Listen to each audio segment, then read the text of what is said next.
Vieni a Matera, è ovvio che salverai questo video per sapere dove mangiare la miglior cucina tipica. Parliamo del primo ristorante nato fra i sassi di Matera circa 35 anni fa e che sorge in questa location a dir poco stupenda. E c'è anche questa suggestiva terrazza panoramica. Ho scelto il menù degustazione ed ho iniziato da una serie di antipasti della tradizione. Uno più buono dell'altro e non può mancare un assaggio dei peperoni cruschi.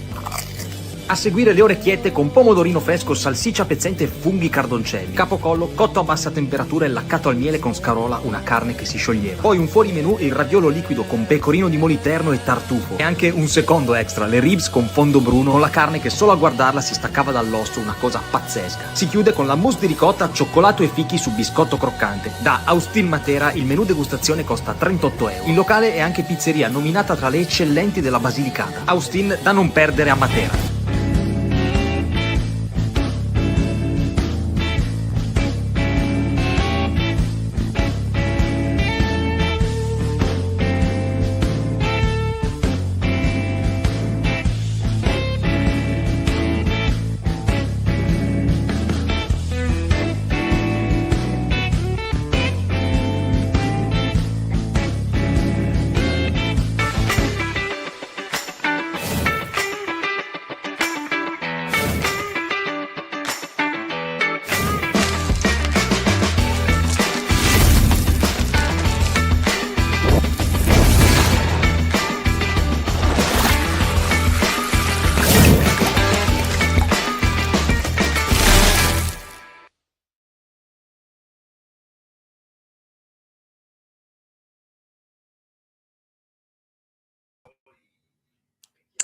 Buonasera a tutti e buonasera al nostro corrispondente dalla Scozia, Ted Maligno. Buonasera professor Enrico, è un piacere per me averti qua a casa mia. Invece stavo per dire che è un grande piacere per me averti nella trasmissione, finalmente. Allora io adesso lancerei la sigla e dopo la sigla partiamo subito perché le domande da farti, Ted, per scoprire insieme questo paese conosciuto ma anche per molti versi sconosciutissimo che è la Scozia. Allora io dico a Donato, andiamo con la sigla e poi cominciamo.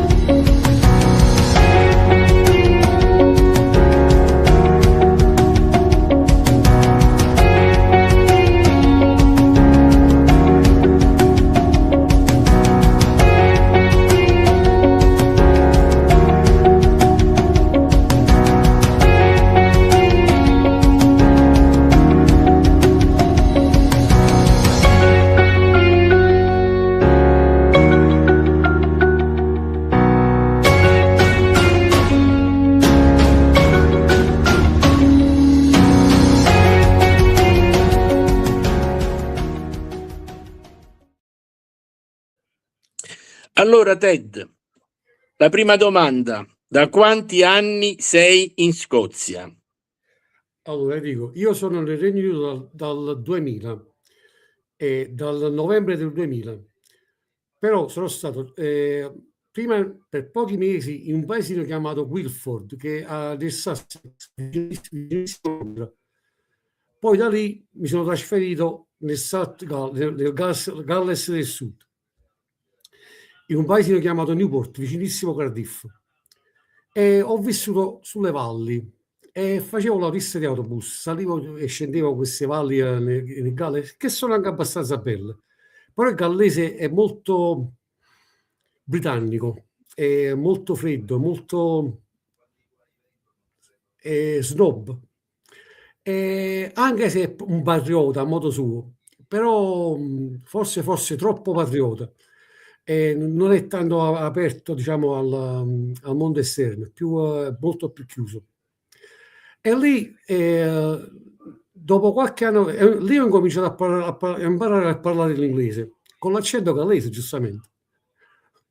La cosa è che mi dovevo limitare a parlare con le mani, perché a volte, una volta mi è capitato che volevo dire il secondo autobus dietro di me a un gruppo di vecchietti che stavano sulla fermata dell'autobus. Mi hanno fraintese, perché il gesto per loro era un gestaccio, giustamente, ma io ingenuamente veramente non lo sapevo, perché gli ho fatto il secondo autobus dietro di me, e qua praticamente significa vai a quel paese. Non lo sapevo. Comunque, lì ho cominciato a imparare l'inglese. Poi il 28 maggio del 2004 ho conosciuto a un matrimonio che facevo, io ero chiamano best man, diciamo, con varie fazzolette dello sposo, che sposava questa ragazza gallese che era la cognata della mia attuale moglie, perché la mia attuale moglie era la moglie del fratello, e venne, per rimasti in buon rapporto, e venne per il matrimonio, e ci siamo conosciuti lì. Il 28 giugno del 2004 mi sono trasferito in Scozia, l'ho seguita e ho dovuto imparare l'inglese da capo, perché praticamente qua l'accento completamente diverso, differente. Un aneddoto proprio per buttarlo lì. Ho incominciato a lavorare anche qua negli autobus. La prima persona che è salita sul mio autobus dopo che mi hanno insegnato la linea è stato proprio vicinissimo Glasgow, perché sto molto vicino a Glasgow. Questo entra, butta i soldi nella volta, perché poi l'autista fa anche i biglietti, butta i soldi in questo affarino e mi dice giù a Glasgow, però me lo dice così stretto che suona du. E io gli rispondo ta. E lui mi guarda, dice, chi sei pazzo? E si fa a sedere. No, gli ho fatto il biglietto perché non l'avevo capito. Ci ho messo 3 giorni per capire che dun significa downtown, ma per me che venivo da Galles era downtown, sono completamente più avvolgente, più differente. Invece il gallese è molto più stretto, più dire du. E a me mi sembrava du. E gli ho fatto con la cosa inglese della canzone. Va bene. Comunque, Allora, e ci ho impiegato un po'. Insomma, io... Vabbè. Sì, dimmi. Sono moltissimi anni che stai in Scozia. Sei quasi diventato scozzese. Sì. Ma hai la cittadinanza scozzese? La mia nuova patria qua. Sì. Senti, allora adesso ti faccio la prima Assolutamente domanda. No. Adesso di cittadinanza italiana. Resi di cittadinanza italiana. Vabbè, ma io certamente sono, diciamo, ormai mi hanno dato la cosa, diciamo, che non devo fare più niente per restare qua. Sono quasi un cittadino scozzese, perché infatti a maggio vado a votare pure per la Scozia. Non voto per l'Inghilterra, allora. Ma non mi interessa, l'Inghilterra mi interessa la Scozia. Certo. Senti, in questi ultimi 2 o 3 anni tu sai che il Napoli ha comprato alcuni giocatori scozzesi. Segui il calcio tu. E quindi noi a Napoli abbiamo in questi ultimi anni spessissimo comitive di scozzesi vestiti proprio alla scozzese che girano per Napoli. Si è creato una sorta di gemellaggio di fatto tra gli scozzesi, tra il pubblico, diciamo, sportivo scozzese e il pubblico sportivo napoletano. Questa cosa non è successa con tanti altri giocatori in tanti altri casi. Enrico. Sì, ti dicevo, si è creato una sorta di gemellaggio tra gli sportivi napoletani e gli sportivi scozzesi. Come mai è successa questa cosa? Cosa c'è che porta agli scozzesi, agli sportivi scozzesi, a sentirsi vicini a noi napoletani? Cosa c'è che ci accomuna? Enrico, allora, la connessione fra la Scozia e Napoli è così forte e incredibile. Io qua ad Hamilton ho trovato al Shuttlerow Park, ho trovato i gigli borbonici, che ho messo in un video del mio canale YouTube. E vedi, lo scozzese io dico sempre che lo scozzese è più mediterraneo dei britannici, perché è tradizionalista, è legato alla famiglia,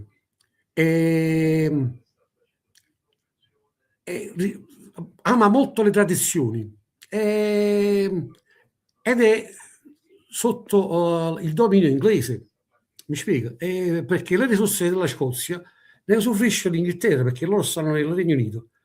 Però non è manco questo, è proprio, diciamo, io sfotto, perché dico sempre che quando loro parlano sono come il popolo napoletano, perché alzano la voce quando parlano e sono anche abbastanza volgari, dicono anche qualche parola ogni tanto. Dice, e io quando vado a barra, se mi pare che sono qui dopo pure Sant'Antonio.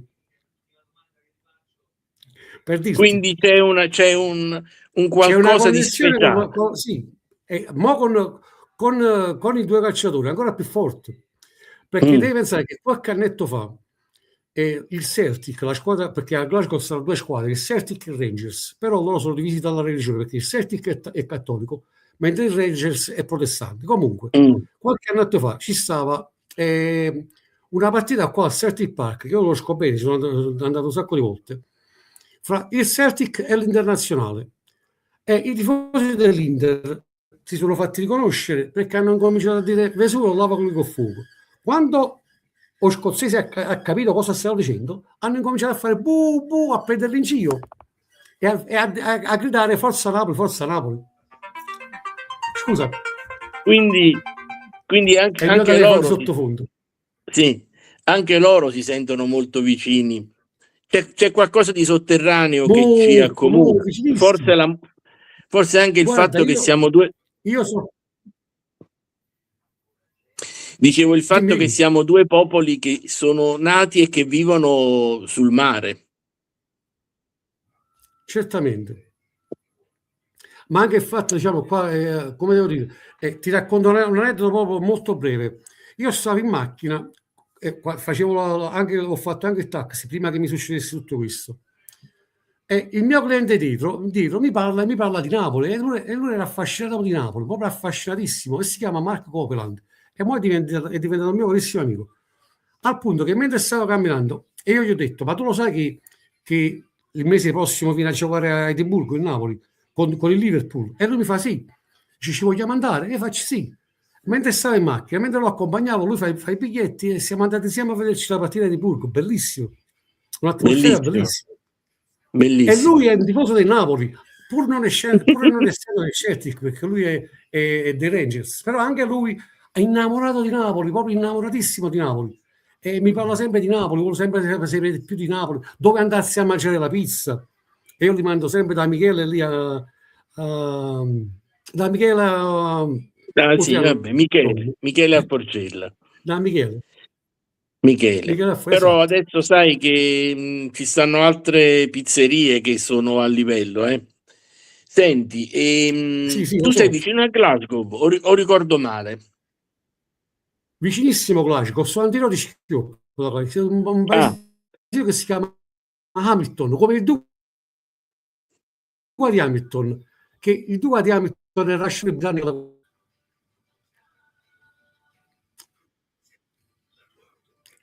Vai e vieni, Enrico. Sì. Senti, come città, che cosa trovi tra Glasgow e Napoli che si somigli? Che similitudini ci sono e che differenze ci sono? Io quando cammino per Glasgow mi sento a Napoli, perché c'ha questi palazzi, diciamo, che mi pare che siano presi 4 video, proprio. Infatti loro ti dico una cosa, qua a Glasgow vengono gli americani a fare i film per quanto riguarda, diciamo, l'ultimo film che hanno fatto è stato quello di Spider-Man, perché dicono che gli edifici sono come gli edifici che descrivono loro nello Spider-Man, in queste cose qua.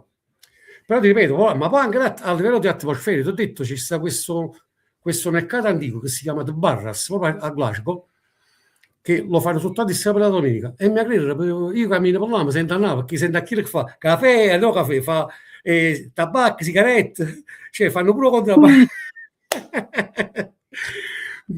Guarda, ma veramente, io cammino per Barras e ci ho tenuto pure un piccolo stolo a Barras che vendevo della biancheria italiana nel tempo passato. Comunque, sai, l'atmosfera, l'ambiente, il popolo, mi fa sentire a casa, in effetti.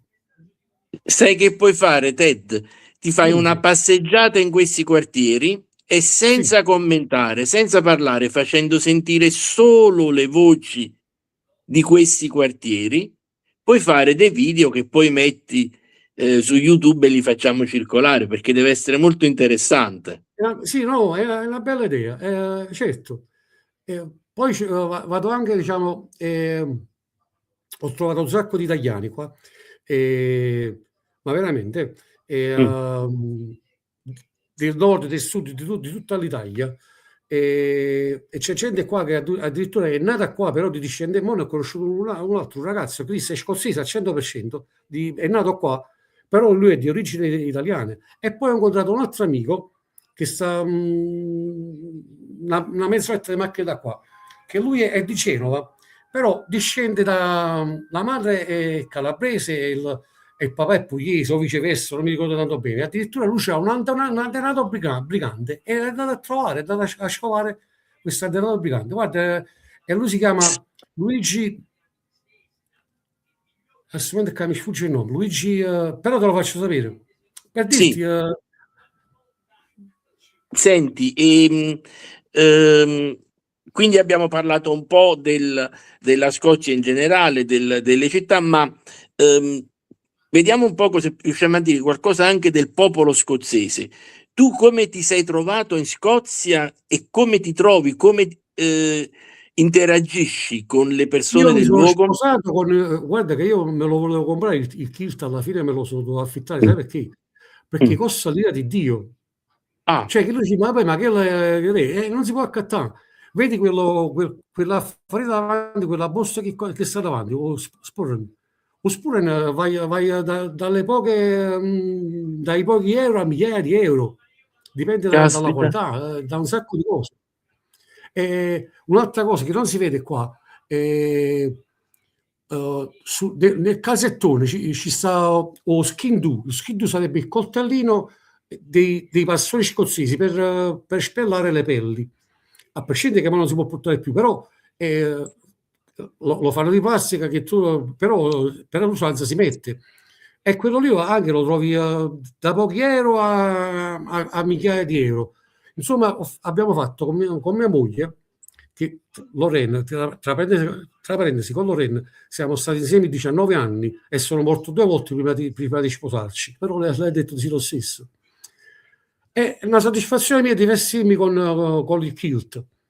Ma guarda che si arriva anche dai 6 ai 13.000 euro in niente per un kilt fatto bene, perché poi c'ha delle misure standard che devono essere per forza. Vedi il kilt, diciamo proprio il gonnellino, e alla fine deve coprirti tutto, perché se tu vuoi la notte, quello là, tu te lo toglievi e lo usavi come coperta. Mi spiego? Sì, sì, E, ma io penso che comunque discendi dal gunno dei romani. Perché? sì, sì, Perché infatti loro, pure la probabilissimo. Sambogna, pure la Sambogna, e anche quello che mangiano qua, il piatto tradizionale qua, che si chiamano yakis, e Mm. anche gli yakis sono stati portati da romani. Perché praticamente è tutto l'interiore messo in questa sacca, praticamente come un soffritto a Napoli, no? Più o meno, loro tengono l'Addis, la stessa cosa. E mi piace, lo mangio spesso. Senti, tu hai vissuto tantissimi anni in Scozia, quindi puoi rispondere a questa domanda che ti faccio ora. Il Dice rapporto, qualche non, cosa? hai detto che non sei cittadino scozzese, ma è come se lo fossi. Il rapporto del cittadino scozzese con lo Stato scozzese, com'è? E, E allora, e- aspetta, e fa il parallelo, il paragone tra questo rapporto in Scozia e in Italia. Allora, è più o meno come Napoli, perché? Perché alcuni scozzesi sono nazionalisti, cioè loro sono proprio loro a Scozia e basta. Altri invece sono unitarian, unitari. Praticamente è come gli Ascari che abbiamo a Napoli. Purtroppo al sud più o meno è la stessa cosa. E anche per questo, diciamo, la cosa che dicevano i romani, divide e timberi, funziona anche qua e funziona ancora anche qua, soltanto che loro dicono divide e conquer, divide e conquer, divide e Sì, conquista. divide e La stessa conquista, cosa. certo. Senti, invece il contrario, il rapporto dello Stato con i cittadini. Siete abbandonati a voi stessi in Scozia come noi italiani o lo Stato si fa sentire, è presente? Su questo, carissimo fratello mio, qua siamo in un altro pianeta. Ah, Ti dico una cosa, raccontaci, racconta. con quel poco che ho dato a questa nazione, con il mio lavoro, quando mi è successo questo, non me l'aspettavo, ma sai che in Italia, che mi hanno levato il tumore benigno dalla testa, in Italia è successo, per curarmi mi hanno messo sotto la voce turista, per essere operato e per coprire le spese per 3 mesi. Infatti mi è iniziato il 6 maggio del 21 e 6 agosto del 21 dovevo uscire dalla struttura di Benevento, Villa Margherita. Dovevo uscire perché ormai non mi copriva più. E tramite un'amicizia, perché purtroppo a così l'Italia, l'allarme che mi dice che mi devo prendere la pilla, se no me la pigli pure, appena me la prendo. E allora, tramite un'amicizia sono rimasto un altro mese che mi hanno messo in piedi per mandarmene. Io dovevo entrare qua in Scozia il 6 settembre, però sono andato via prima perché mia figlia che mi è venuta a prendere, perché io non volevo, io ero immobile, io sono stato poi tu mi hai visto, io col bastone, io mo sono cominciando a muovermi meglio, ma sono passato proprio quasi 5 anni, no, 21, 22, 23, 24 e 25 e 26, 5 anni. Mo a maggio fanno 5 anni che mi sono anzi comunque, quando sono tornato qua, in Italia ti ho detto, mi hanno mandato indietro che c'avevo una piaga da decubito, grande così che ci vuole mettere il pugno dentro. Mi spiego? Qua Ma rimaniamo sul generale, sotto... Ted, rimaniamo sul generale, non parlare del caso tu, in generale. Allora, per quel poco che mi hanno dato, dico una cosa, mi hanno dato di tutto e di più. Dal lettino dell'ospedale mi hanno portato qua e all'assistenza medica 24 ore al giorno. Incredibile, guarda. Fino all'operazione che mi hanno fatto per farmi il rilassamento dell'anca. Incredibile. Attualmente, a parte che mi danno... Vabbè, mia moglie deve ancora lavorare perché ti fanno i conti in tasca e per farti vivere in modo decente ti apparano quello che io non posso fare più, lo fanno tutte le patenti, tutte le cose, però mi apparano e fanno così con tutti, per farci fare una vita dignitosa. È una bella cosa, ma non solo, ma loro mi davano circa un'ottantina di euro a settimana per la mia mobilità. Però mi davano la possibilità di prendere una macchina. Insomma, a me mi danno una macchina nuova ogni 3 anni, di mia scelta. Mettono un sacco di macchine a disposizione, però la scelgo io, nuova, e si vedono tutto loro. Non pago tasse, non pago assicurazioni, vedono tutto loro. Metto solo la benzina e cammino. Qua in Scozia. Mo ammazzo, mi scade la macchina, la devo riprendere. Ma stai scherzando o è no, vero? No, è la verità, faccio le fotografie alla macchina. Ti mando qualche foto della macchina. È da non credere, ma è così. È da non credere. Non avrei mai immaginato una cosa del genere. E ti ho detto, qua siamo su un altro pianeta. È un altro pianeta. Una cosa, io sono anche rammaricato, sai perché? Perché io mi sento ancora di poter lavorare. Però il mio mestiere non me lo fanno fare più, perché a causa di questo, che mi hanno toccato il cranio, praticamente le patenti me le hanno levate. Figurati, io non ci credevo. Quando la fisioterapista qua mi disse che io dovevo scendere nella piscina, perché io pensavo, sai, io venendo da Napoli, un pesce di mare, io pensavo che io in piscina mi ci tuffavo dentro. Aveva ragione lei. Io ho dovuto reimparare a nuotare. Guarda, io parlo con te, c'ho la pelle d'oca, da non credere. Ho dovuto reimparare a guidare la macchina. Quando sono andato a fare la prima volta, diciamo, l'assessment per vedere se io ero ancora in condizione di guidare, ma non per lavorare, proprio di guidare personalmente, perché il patente di cima, quelle pubbliche, quelle me le possono completamente dimenticare. Però loro mi danno l'opportunità almeno di guidare la macchina per la mia mobilità. E dico, caro, io quando sono andato non ce la faccio manca a 6 a scendere nella macchina. Infatti mi hanno bocciato subito, mi hanno detto signor Maligni, mi dispiace, ma lei non è in condizione di guidare. E mi hanno consigliato di andare da uno che mi imparasse un altro a guidare. Enrico, io non ci credevo, ho dovuto fare. E poi quando mi sono ripresentato e ho fatto l'esame, tutte e due, perché con le due stesse donne, con la psicologa e con la fisioterapista, con tutte e due in macchina, mi hanno detto complimenti, sei un'altra persona. Spiego. Ma guardi che l'aiuto che ti danno qua, quando ti capita un guaio del genere, Enrico, spiega che non è successo a me, non lo augura nessuno, però l'assistenza che ci dà questo governo è incredibile. È da sogno. Ma senti, e per il resto le strutture statali in Scozia come funzionano? Avete dei luoghi dove vi potete incontrare, delle librerie parchi, insomma, gratis, poi io faccio un testino da disabile e riesco ad avere la palestra, la sauna, sia umida che secca, e la piscina a disposizione con 10 euro al mese. No, 15 euro al mese. Senti,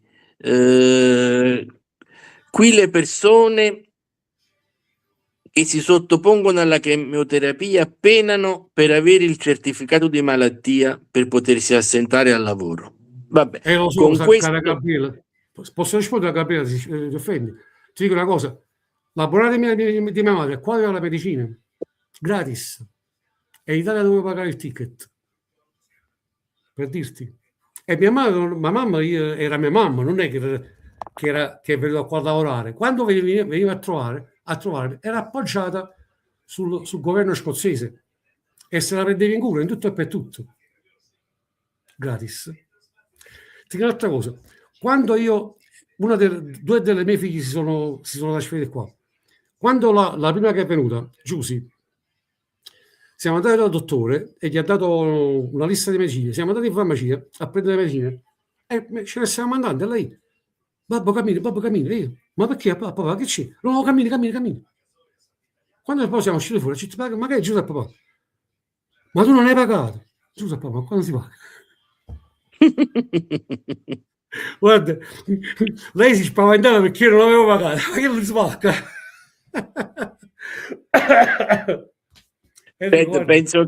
Penso che su questo argomento, con gli esempi che abbiamo fatto, che hai fatto così in maniera così viva, possiamo anche fermarci, perché vorrei far vedere se Donato riesce a recuperarla. Poveri noi. Ecco, con questo commento chiudiamo questa parte della trasmissione. Voglio vedere se, ecco, Donato riesce a recuperare questo qua.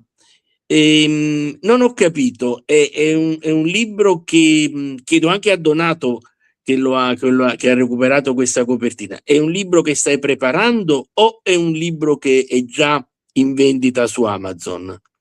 Allora, scusami Enrico, doveva essere in vendita su Amazon. L'ho fermato perché praticamente lo devo riformattare di nuovo, eccetera, perché me l'hanno mandato sbagliato. Ma non sono un grande tecnologo, mi spiego.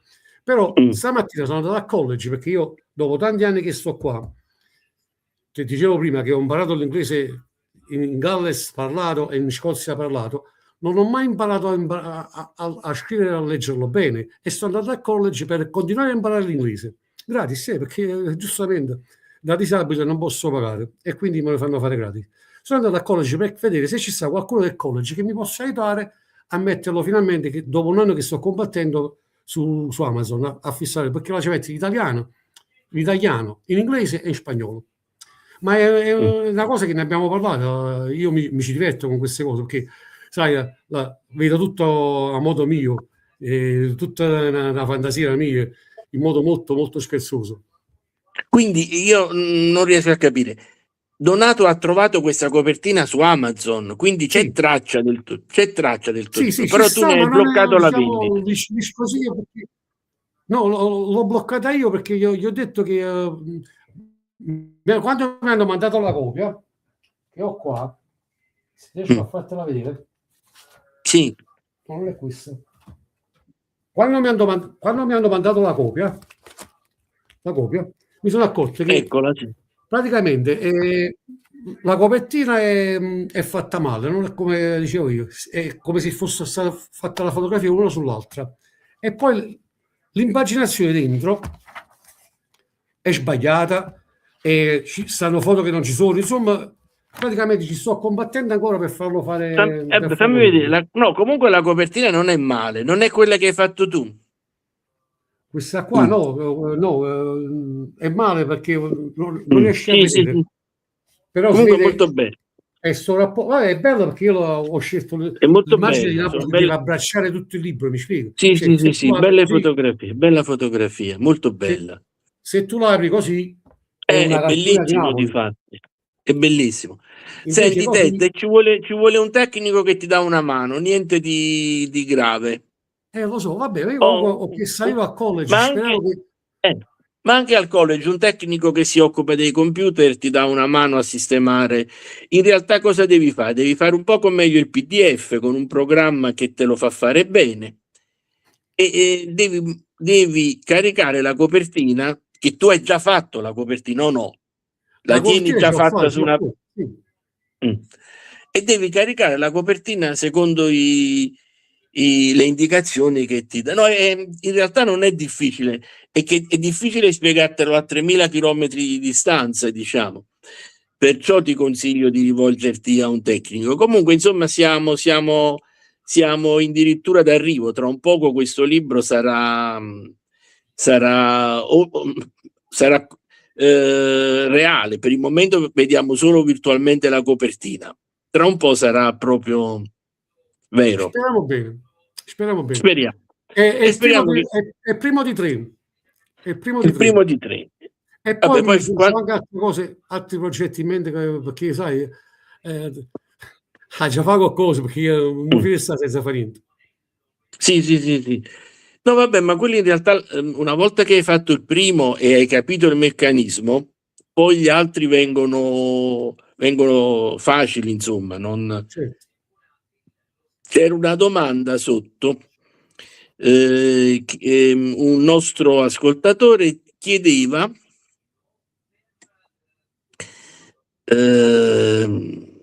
vabbè, non era questa la domanda, ma questa pure mi piace. Anche se dici di non parlare molto bene l'inglese, gesticolando il napoletano vieni compreso lo stesso. Posso dire una cosa a Michele, che tra l'altro conosco personalmente. Ah, Michele, non è come dici tu, sai perché? Perché io, per dire, il secondo autobus dietro di me mi stavano licenziando dalla compagnia dove lavoravo in Galles, perché praticamente significa va a quel paese dietro di me. Ti vabbè, spiego allora è perché? meglio non rischiare. Abbiamo E risposto a perché Michele. gesticolare è bello, ma è bello pensi che tu, paese che vai, usanza che trovi, che la da noi è normale, no? Fare gesti normali, qua sono offensivi. Le due dita, perché loro se dicono due, fanno con la mano così, due. Non fanno così perché per loro, sai com'è nato questo? Quando gli inglesi acchiappavano gli arcieri scozzesi, no, gli arcieri gallesi, gli tagliavano queste due dita. Quindi gli arcieri che ce l'avevano facevano il gesto agli inglesi: guarda che io ce l'ho, guarda che io ce l'ho. E è rimasta con quella cosa offensiva. Ecco, un Senti, po' come Sai da dove nasce il saluto questo qua? Donato, lascia questa domanda qua per piacere. Ci sei, Ted?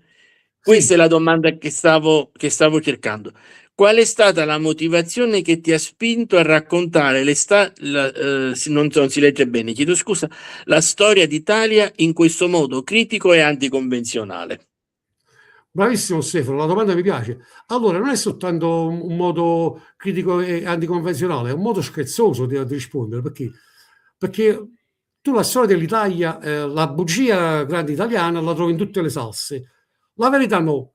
Allora a me mi piace di dire la verità, però a modo mio, in modo scherzoso, sai, ridendo, perché il Reno di Capaziano, ricordati, ci sta la commedia di Pirandello, il Cappello a Sonagli, che dice: io posso dire la verità perché sono pazzo. Il pazzo può dire la verità, tanto non viene creduto. È più bella che questo. Ecco, questo è quello che mi ha spinto A Corrado a dire la rispondo verità, io però a modo invece. mio. Ted, a Corrado rispondo io. Buonasera da Palermo. Secondo te quanto le divisioni tra nord e sud hanno radici ancora visibili oggi? Moltissimo, moltissimo.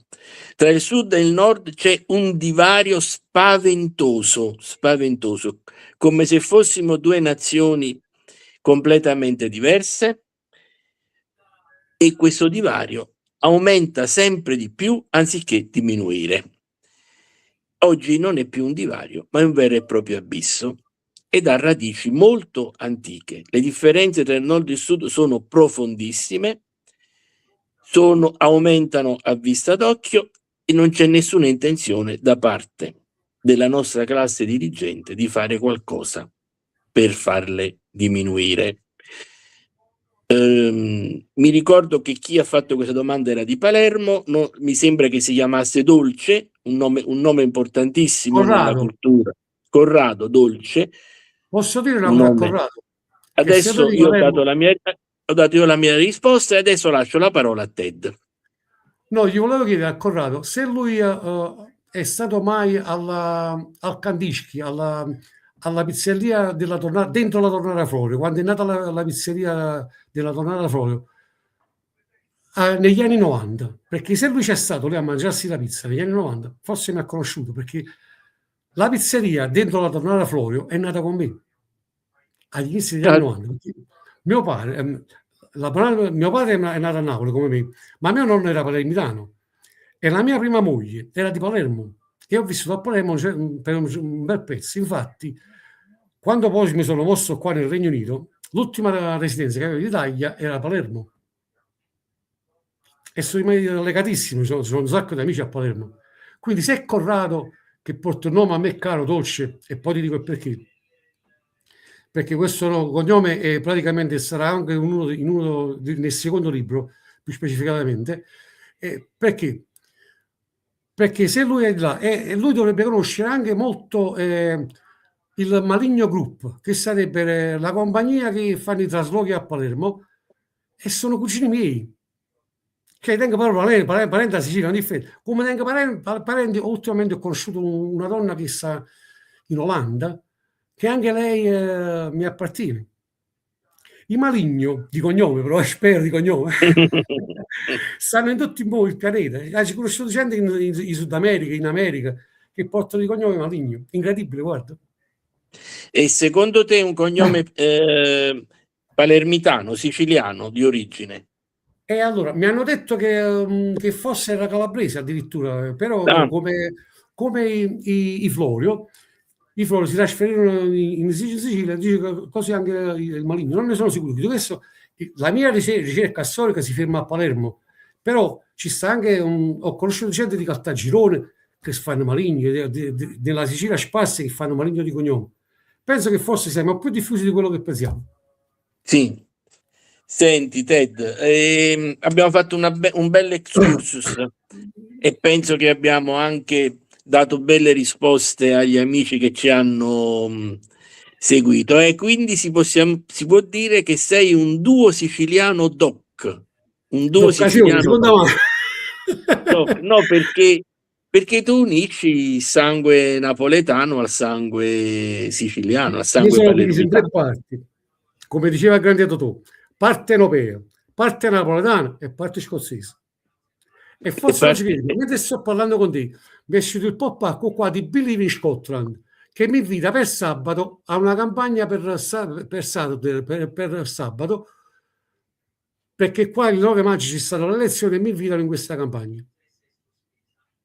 E sono con attivisti pure a Scozia, da città pure in Scozia, secondo me. 33. Va bene, va bene. Il nostro amico Ted, iperattivo.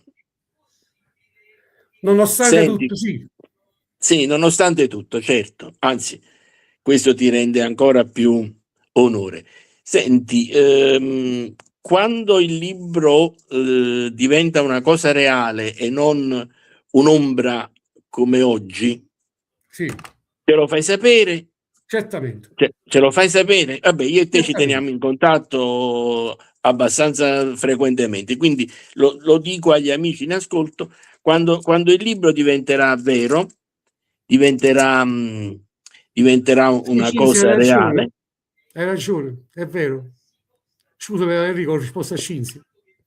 Sì, È un passato sì, simile al sì, nostro, sì, sì, è sì, vero. sì, sì, Sì. sì, sì, è Ma vero. molto, è molto. Ted, allora ti ringraziamo. Lascio a te il compito di salutare i nostri amici. Vai. Allora, a tutti quanti desideravo dire, io sono diventato un amante dei tatuaggi.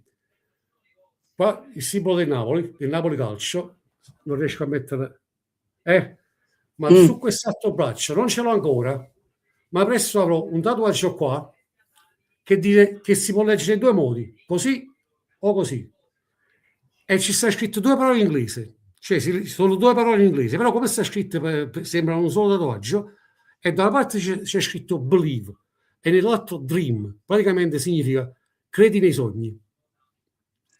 Credete nei Credi nei sogni, sogni. si avverano. Si Crediamo avverano. nei sogni. Grazie per il bel messaggio, Ted. A tutti Saluti voi. a tutti, alla prossima. Grazie Ciao, al nostro ciao. Donato in regia. Ciao Donato, alla Ciao. prossima, ti voglio bene. Ciao Enrico.